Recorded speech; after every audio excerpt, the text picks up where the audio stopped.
గతంలో బీఆర్ఎస్ ఉన్నప్పుడు బాగుందా ఇప్పుడు కాంగ్రెస్ ఇప్పుడు కాంగ్రెస్ వచ్చినాకనే బాగుంది. కాంగ్రెస్ పార్టీ చాలా అద్భుతంగా ఉంది. టీఆర్ఎస్ గవర్నమెంట్ లో ప్రతి ఒక్కరి మీద కేసులు చేసిన ఘనత తప్ప వాళ్ళకి ఏదీ లేదు. వాళ్ళకు 20 నెలలు చేసి చూపిస్తుండు కదా, కండ్ల ముందు కనిపిస్తుంది కదా, వీళ్ళ వాళ్ళు కండ్ల ముందులా కనిపిస్తుంది. మంచి ప్రభుత్వం వచ్చింది, ప్రజలకు మేలు జరుగుతుంది. అయితే ఈ తెలంగాణ రాష్ట్రంలో రాబోయే ఎన్నికల్లో కాంగ్రెస్ పార్టీ జెండా ఎగురుతుంది, ప్రతి గల్లీలో ఎగురుతుంది. స్థానిక సంస్థల ఎన్నికల నిర్వహణకు ప్రభుత్వం కసరత్తు చేస్తుంది. ఈ నెల 30లోగా ఎన్నికలు నిర్వహించాలని హైకోర్టు తీర్పిచ్చిన సంగతి తెలిసిందే. దీని నేపథ్యంలోనే ప్రభుత్వం కూడా అందుకు ఏర్పాటు చేస్తుంది. ఈసీ కూడా సన్నాహాలు చేస్తుంది. ఎప్పుడైనా మున్సిపల్ ఎన్నికలకు సంబంధించి, గ్రామ పంచాయతీ, సర్పంచ్ ఎన్నికలు, మున్సిపల్, లోకల్ బాడీ ఎన్నికలకు సంబంధించి నోటిఫికేషన్ వెలువడే అవకాశం ఉంది. అయితే పల్లవి టీవీ ఆధ్వర్యంలో గ్రామాల్లో, తెలంగాణలో అన్ని జిల్లాల్లోని గ్రామాల్లో పబ్లిక్ పల్స్ ఎలా ఉందో మనం తెలుసుకునే ప్రయత్నం చేస్తూ వస్తున్నాం. అందులో భాగంగా ప్రస్తుతం మనం మనపర్తి పట్టణంలో ఉన్నాం. ఇక్కడ ప్రజలు ఏమనుకుంటున్నారో కూడా తెలుసుకుంటాం. ఎట్లుందమ్మా మీరు ఏ ఊరు?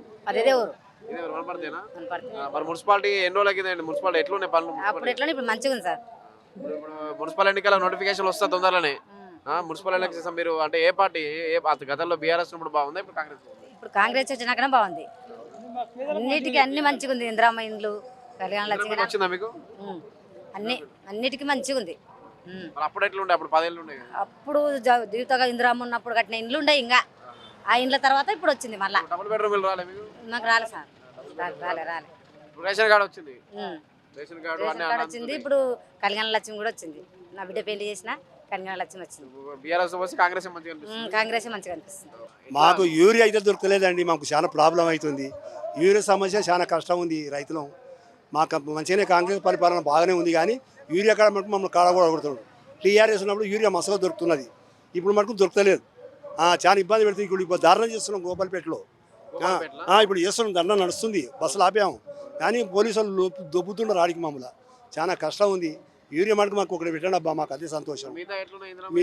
ఇందిరా ఇండ్లు బాగానే ఉన్నాయి, పింఛన్లు బాగానే ఉన్నాయి, అన్ని మంచిగా దేవుని దయ వలన. యూరియా మటుకు చాలా చాలా కష్టం. ఇంకా ఇప్పుడు ఏ పార్టీ అని అతట్లేదు, పొజిషన్ బట్టి చేస్తాం. ఆ రోజులు ఎప్పుడు ఎట్లా మారుతుందో తెలియదు.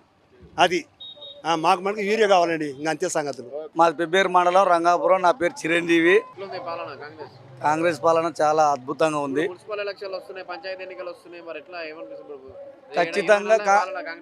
ఖచ్చితంగా కాంగ్రెస్ ప్రవేశపెట్టిన పథకాలను బట్టి ఖచ్చితంగా గత 10 సంవత్సరాల పాలనలో ఒక్క రేషన్ కార్డు ఇచ్చిన ఘనత కేసీఆర్ ప్రభుత్వానికి లేదు. కాబట్టి రేషన్ కార్డు ఇచ్చిన ఘనత కాంగ్రెస్ ప్రభుత్వాన్ని. 2 లక్షల రుణమాఫీ చేసిన ఘనత కూడా కాంగ్రెస్ ప్రభుత్వాన్ని.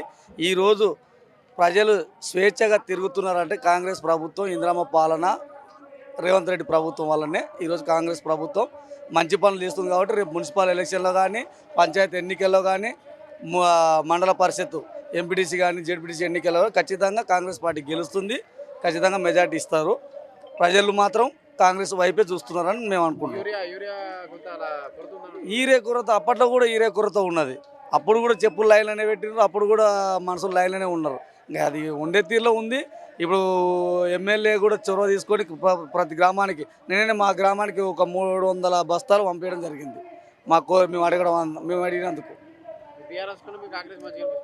కాంగ్రెస్ పార్టీ చాలా అద్భుతంగా ఉంది. టీఆర్ఎస్ గవర్నమెంట్లో ప్రతి ఒక్కరి మీద కేసులు చేసిన ఘనత తప్ప వాళ్ళకి ఏదీ లేదు. వాళ్ళకు ప్రతి ఒక్కరి మానవుని మీద ప్రశ్నించే ప్రతి మానవుని మీద కేసులు పెట్టిన ఘనత కేసీఆర్ ప్రభుత్వానికే దక్కింది. ఎట్లా అనిపిస్తుంది మరి? ఎవరు మున్సిపల్ ఎన్నికల్లో నోటిఫికేషన్ వచ్చే అవకాశం ఉంది తొందరలోనే? మరి ఏ పార్టీ వైపు గతంలో బీఆర్ఎస్ బాగుందా? ఇప్పుడు ఎట్లా గ్రామాలు ఎట్లున్నాయి? గ్రామంలో అడిగితే ఇప్పుడు 100కు 100% కాంగ్రెసే ఉందన్న. ఎవరు చేయలేని 10 ఏళ్ళు చేయలేనిది 20 నెలలు చేసి చూపిస్తుండు కదా, కండ్ల ముందు కనిపిస్తుంది కదా, వీళ్ళ వాళ్ళు కండ్ల ముందులా కనిపిస్తుంది. అన్నది వచ్చింది, ఏం తక్కువ ఉంది. సన్న బియ్యం ఇస్తుండు, కళ్యాణ లక్ష్మి ఎట్లాగో ఇస్తున్నాడు, రుణమాఫీ 2 లక్షలు ఎవరన్నా చేసిండ్రా? 10 ఏళ్ళ నుంచి వయసురాడు చేసిన తర్వాత ఇతనే చేశాడు, ఎవరు చేయలేదు. కేసీఆర్ చేసిండు 25 అనేటాలకు మిత్తులకే సరిపోయినాయి, ముందలకి ఏం పోలే. ఏడేసిన గొంగుడు ఆశ పేరుకు చెప్పుకున్నాడు, ఉన్న భూములు దోచుకొని బయటపడ్డారు, అంతేగాని వాళ్ళు ఏం చేసింది ఏం లేదు. మాకు తెలిసిన కాడికి ప్రజెంట్ పేదోళ్ళు బతకాలంటే కాంగ్రెస్ పార్టీ రావాలి, కాంగ్రెసే మళ్ళీ వస్తుంది, మళ్ళీ 10 ఏళ్ళ వరకు కాంగ్రెసే ఉంటుంది.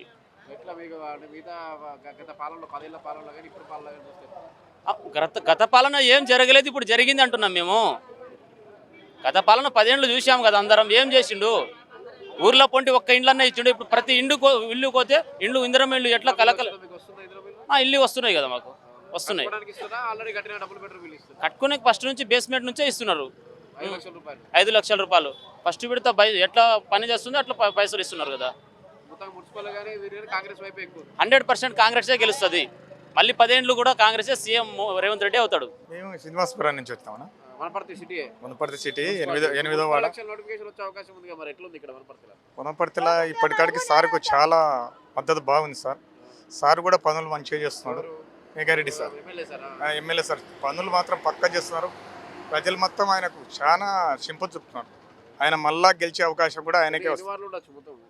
మొత్తం బాగానే ఉన్నాయి సార్. ఎక్కువ తక్కువ 10-15 మాటలు ఇప్పటికాడికి అయితే మున్సిపాలిటీ మున్సిపాలిటీ. ఇప్పుడు మరి ఎట్లుంది మీ కాంగ్రెస్ ఎట్లుంది అంతకుముందు బీఆర్ఎస్ కాంగ్రెస్ బాగుంది. అంతకుముందు టీఆర్ఎస్ వాళ్ళు బాగా దోచుకొచ్చింది. ఇప్పుడు కాంగ్రెస్ ప్రభుత్వం వచ్చింది, ప్రజలకు మేలు చేస్తుంది. ఇప్పటికాడికి కానీ చాలా చోట్ల వ్యతిరేకత కనిపిస్తుంది కదా. వ్యతిరేకత ఎంత కనిపించినా ప్రజలు కనిపెడతారు. 2020లోనే బాగా వ్యతిరేకత వచ్చిందని చెప్పి చాలా చోట్ల వీరా దొరుకుతలేదు, గ్రామాల్లో ఆందోళనలు. ఇప్పుడు గోపాలపేట మీ దగ్గర ఆందోళన అని చెప్తారు కదా. అవెల్లా బూకలు సార్, మచ్చు చేసేది. ఇప్పుడు ఇండ్లు ఇస్తున్నారు, కళ్యాణ పథకాలు అన్నీ మంచి ఇస్తున్నారు సార్. మంచి ప్రభుత్వం వచ్చింది, ప్రజలకు మేలు జరుగుతుంది. అది ప్రజలు కనిపెడతారు. ఓట్లు మొత్తం ఇప్పుడు కాంగ్రెస్ పార్టీకి మళ్ళా మున్సిపాలిటీ కాంగ్రెస్ గెలిచే అవకాశం మళ్ళా కాంగ్రెస్కే వస్తుంది. మళ్ళీ 5 ఏళ్ళు కాంగ్రెస్కి వెళ్తుంది. మున్సిపల్ ఎలక్షన్లు వస్తున్నాయి కదా, మరి ఎట్లా అంతకుముందు బాగుందా ఇప్పుడు మున్సిపల్? ఇప్పటికైతే మాకైతే బాగానే ఉంది. కాంగ్రెస్ పాలనే బాగుంది. కాంగ్రెస్ టీఆర్ఎస్ ఉన్నప్పుడు ఎట్లుండే మరి? టీఆర్ఎస్ అప్పుడు అది బాగానే ఉండే మామూలు, కానీ ఎక్కడ ఇవ్వలేదు ఇంతవరకు. ఇదైతే కొంచెం మంచిగా ఉంది. మరి ఇట్లా మున్సిపాలిటీలో ఎట్లా ఏ పార్టీ గెలుస్తుంది ఎక్కువ? ఎవరు గెలిచే అవకాశం? ఇప్పటికైతే కాంగ్రెస్ గెలుస్తుంది. కాంగ్రెస్ ఎంత వచ్చింది? కాంగ్రెస్ గెలుస్తుంది. గ్రామాల్లో యూరియా దొరుకుతున్నాయట మరి అంతా? ఏం కాదు, తెలియదు గ్రామాల్లో మాకైతే అయితే పన్న వరకు అయితే బాగానే ఉంది. నా పేరు వంశీ, మాది కిలాగన్పూర్ మండల్, కమలోదింపూర్ విలేజ్. అయితే ఈ తెలంగాణ రాష్ట్రంలో రాబోయే ఎన్నికల్లో కాంగ్రెస్ పార్టీ జెండా ఎగురుతుంది, ప్రతి గల్లీలో ఎగురుతుంది. కాంగ్రెస్ వస్తుంది. బరాబర్ 100 చెప్తున్నా. వ్యతిరేకత వచ్చింది, కొన్ని గ్రామాల్లో యూరియా దొరుకుతలేదు, చాలా గ్రామాల అవస్థలు. ఇప్పుడు కేసీఆర్ చేసిన అప్పులు రూపాయి కట్టుకుంటే ఈరోజు మన నాయకుడు కాదు, ప్రజల నాయకుడు యనమల రేవంత్ రెడ్డి అభివృద్ధి చేస్తూ ఉన్నాడు. కొందరు నాయకులు ఏంది అభివృద్ధి చేయలేరు, వాళ్ళ సొంతం కోసం లాభాల కోసం చూస్తున్నారు తప్ప ఈ రాష్ట్ర అభివృద్ధి కోసం ఎప్పుడు చేయట్లేరు. కాబట్టి చంద్రబాబు చెప్పింది కేంద్రం నుంచి యూరియా వస్తుంది, యూరియా వచ్చినట్టు వస్తున్నాం. కేంద్రం నుంచి యూరియా వస్తుందని చెప్తున్నారు మంత్రి అన్న. ఇప్పుడు రాబోతుంది, వస్తుందంటే రాబోతుంది. గతంలో రాలేదు కదా. ఇప్పుడు మంత్రి సీతారామన్ మా నాయకుడు, మా ప్రజల నాయకుడు ఏమని చెప్పిండు? యూరియా వస్తుంది, ప్రతి ఒక్క ఇంటికి పంచుతాం, ప్రతి ఒక్క రైతన్నకు పంచుతామని చెప్పిండు. ఈరోజు రగన్న మాట్లాడిన మాటలు మాత్రం రికార్డు ఉన్నాయన్న. మా రఘునందరావు అన్న ఏం మాట్లాడాడు? సెంట్రల్ గవర్నమెంట్కి వెళ్ళే యూరియా వస్తలేదు, ఆ స్టేట్ గవర్నమెంట్కి జర ఆలస్యం ఉంది, స్టేట్ గవర్నమెంట్ అనకండి అని చెప్పి కాంగ్రెస్ గవర్నమెంట్ని ఒక్క మాట తిట్టకండి, ఆ సెంట్రల్ గవర్నమెంట్ రావట్లేదని ఎంపీ రఘునందరావు చెప్పిండన్న. ఇంకా ఇప్పుడు మరి వస్తున్నప్పుడు గోపాలపేట గ్రామంలో ఇక్కడ ఆందోళన జరుగుతున్నాయి, యూరియా దొరుకుతలేదు అన్న. యూరియా అంటే ఇప్పుడు రైతులు తీసుకుని, ఇంకోటి మేము చూసిన కాడికన్నా ఒక రైతుకు సరిపోయినంత యూరియా తీసుకుని ఇంట్లో స్టాక్ పెట్టుకుంటున్నాడు. అది ఏంది? వాళ్ళ చుట్టాలకు, వాళ్ళ మండలి దాటేసి వేరే మండలికి వెళ్తుంది. అలా కొంత ఇబ్బంది అవుతుంది తప్ప కాంగ్రెస్ పార్టీ అభివృద్ధిలో ముందుంది, ఇంకా ముందంజలో వెళ్తుందని కూడా మేము చెప్తా ఉన్నాం. ప్రతి గల్లీలో కాంగ్రెస్ పార్టీ జెండా ఎగిరబోతుంది, ప్రతి గల్లీలో.